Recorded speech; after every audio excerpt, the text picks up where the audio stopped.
Everyone, it's Teepa. I'm going to be talking about skill use changes. So, what I used to do and how I used to do something, I'm not doing. So, first question might be is it a question of not being able to do something as well, losing my skill, or just not having the opportunity to do it, or something else? So let's talk for a second. Let's just say I haven't had a chance to do something recently. Or maybe I just haven't done something recently. The question is, has my skill been retained? In other words, have I kept the skill even though I haven't used it?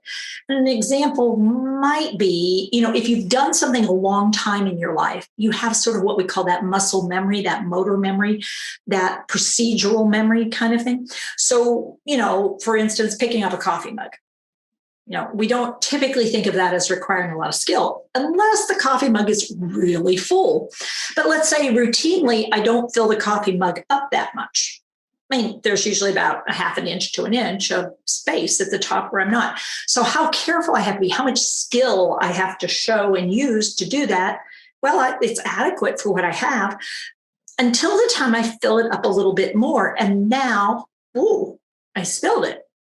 So the question then becomes well, did I lose skill and I can't recover it? So is it like a permanent direction of loss? Or is it possible that because I haven't rehearsed and practiced, I've lost a little bit of ability, but if I rehearse and practice, it will come back?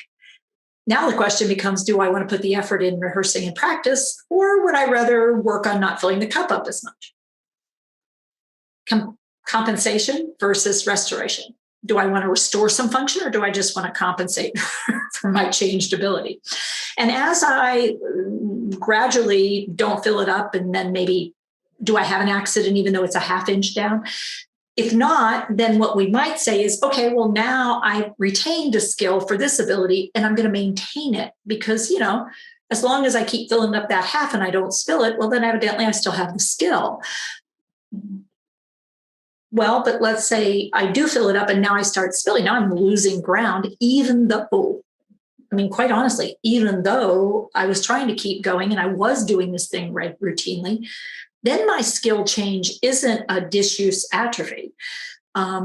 It's actually, I'm trying to use it and it's no longer there. So now I have something that's changing on me.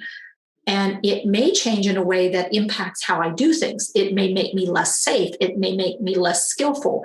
It may make me seem different. It may cause me emotionally to feel different. And what I then might want to do is, I'm not going to drink out of an open cup. And you know what?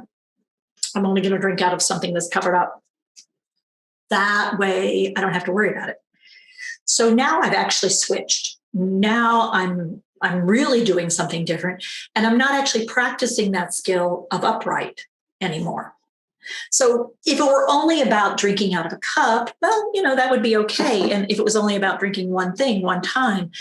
But it turns out keeping something upright against gravity is something that, as an example, a simple example, is something that pops up and creeps up and, is needed episodically, even when you don't actively think about needing something like that.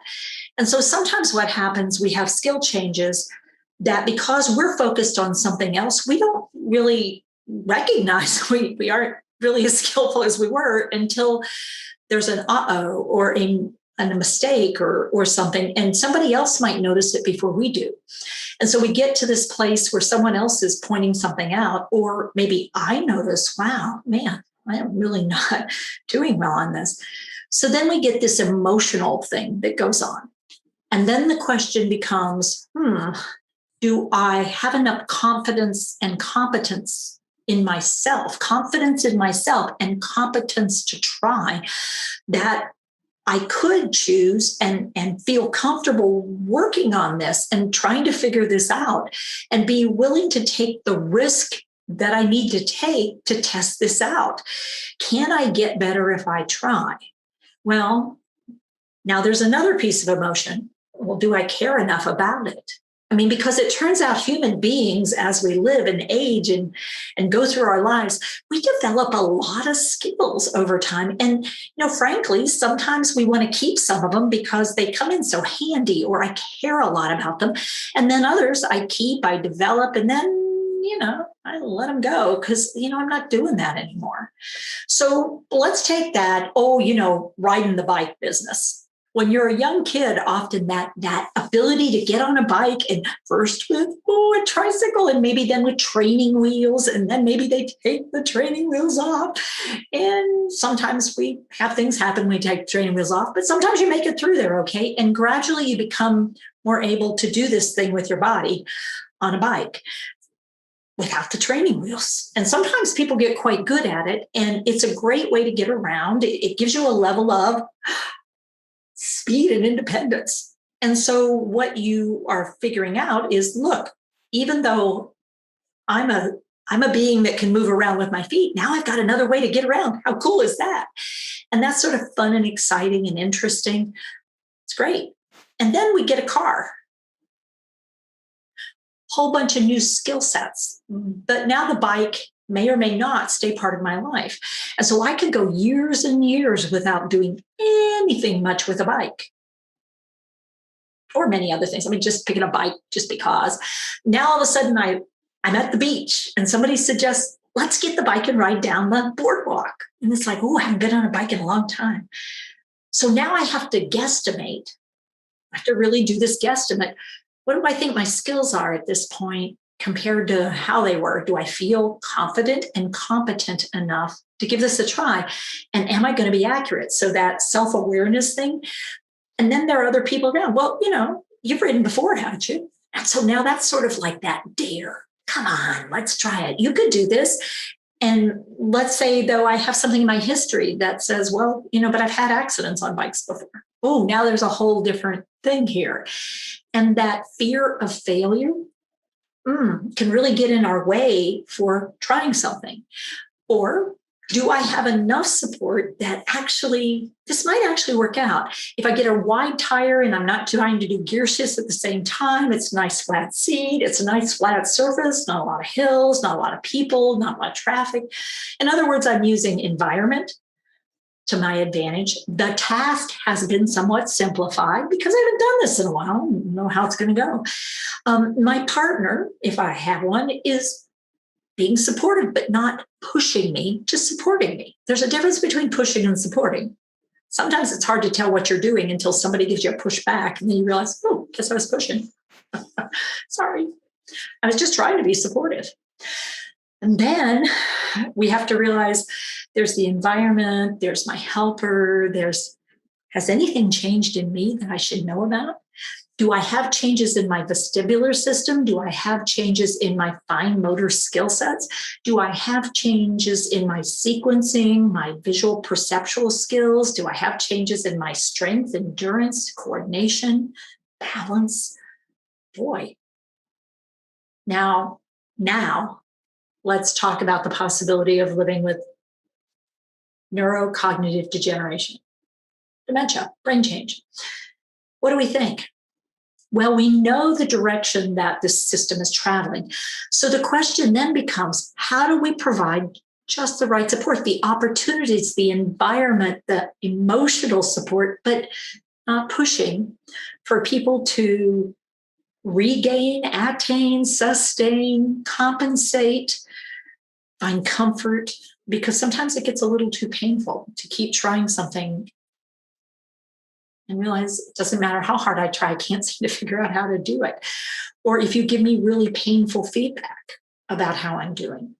So that balance of helping me challenge myself to sustain what I can, but not asking me to be more than I can, and helping me figure out who am I and what can I do and what do I want to do and what do I like to do and how are we going to get this to work? Because over time, I'm going to change.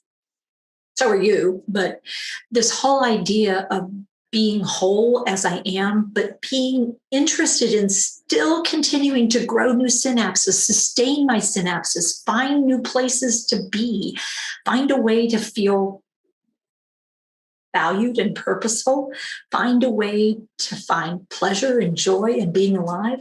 Find a way to stay healthy, body and brain, or be as well as I can be. I mean, maybe it's just as well as I can be. That's all I can do. Or maybe letting go of things that, you know what, that's a lot of effort and I'm making some choices. And how do we both get comfortable with the choices? And even if we have a disagreement about whether or not that's a good choice, for you, it wouldn't have been a good choice. For me, it's certainly a choice that I'm making. Does it impact you? And now you may have to make some hard choices about your skill and my changing abilities and my changing interests. Wow, this is a lot. But if we don't start thinking about the complexities, what we start assuming is that the other person is just not trying, that the other person could if they would, that the other person doesn't want to, that the other person is being lazy or not even putting any effort into it. When in fact, what we might be seeing is a different kind of change. Maybe it's not a physical change. Perhaps it might be something significantly different. So till next time, consider skill changes. It's not all about one of us. It's about all of us.